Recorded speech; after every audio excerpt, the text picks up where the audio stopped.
The exhausted genius paradox. What if the smartest person you know is also the most exhausted?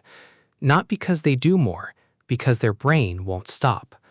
Right now, someone is lying awake at 2 a.m., replaying a conversation from 3 days ago, rewording sentences nobody remembers, rehearsing arguments that will never happen. The worst part? They know it's irrational. They just can't stop. This isn't weakness. This isn't anxiety.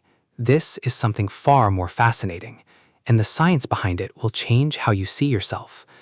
Let's talk about what's actually happening inside an overthinker's brain. Psychologists call it rumination.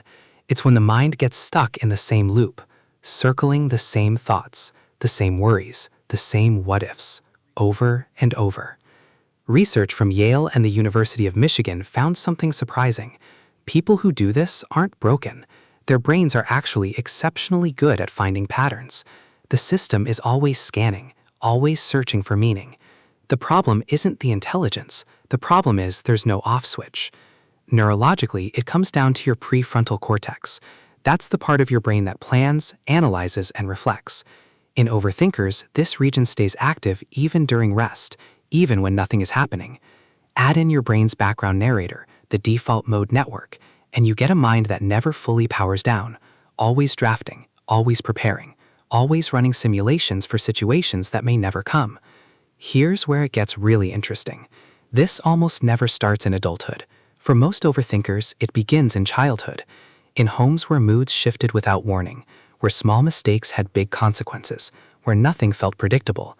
So the young brain did something smart. It built a defense system. Think ahead. Anticipate everything. If you can see it coming, maybe you can survive it. This isn't a flaw. This is adaptation, a brilliant nervous system doing exactly what it was trained to do. You didn't develop this because something is wrong with you. You developed it because your world once felt unsafe. Your brain was just trying to protect you. That deserves compassion, not criticism. Now here's something most people don't realize. Not all overthinking is the same. Psychologists split it into two types. The first is reflective rumination. You turn inward. You try to understand yourself. You process emotions. When balanced, this is actually a strength. It's linked to deeper empathy and self-awareness. The second is brooding rumination. You dwell on problems, but you go nowhere. No resolution, no relief, just loops. This is where the cost shows up. Lost sleep, paralysis, social anxiety that builds from overanalyzing every single interaction. Here's the trap. Most overthinkers slide between both, sometimes within a single thought. One moment you're genuinely processing, the next you're spiraling. And because the thinking feels productive, it's hard to notice the difference. Psychologists call this the illusion of mental progress. The mind feels like it's solving something, it's actually just running in circles. And dopamine makes it worse. Your brain releases small hits of dopamine when you problem solve, even when the problem is imaginary, even when you're just running scenarios in your head. So overthinking gets rewarded, not for finding answers, just for the act of thinking itself. This is why just stop thinking about it is useless advice. You're not weak for struggling to stop. You're literally fighting your own brain chemistry. So what does all of this say about who overthinkers actually are?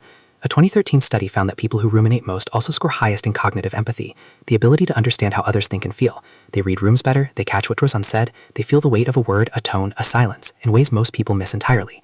The thing that exhausts them is the same thing that makes them extraordinary. But here's the truth therapy keeps coming back to. You cannot think your way out of everything. Some things have to be felt, some things have to be decided, some things just have to be released. Not solved, not optimized, just let go. One technique that actually works comes from acceptance and commitment therapy. It's called cognitive diffusion. Instead of trying to stop thoughts, you change your relationship to them. Old pattern, this is a problem, I need to figure it out right now. New pattern, my brain is generating a worry, I can see it, I don't have to follow it.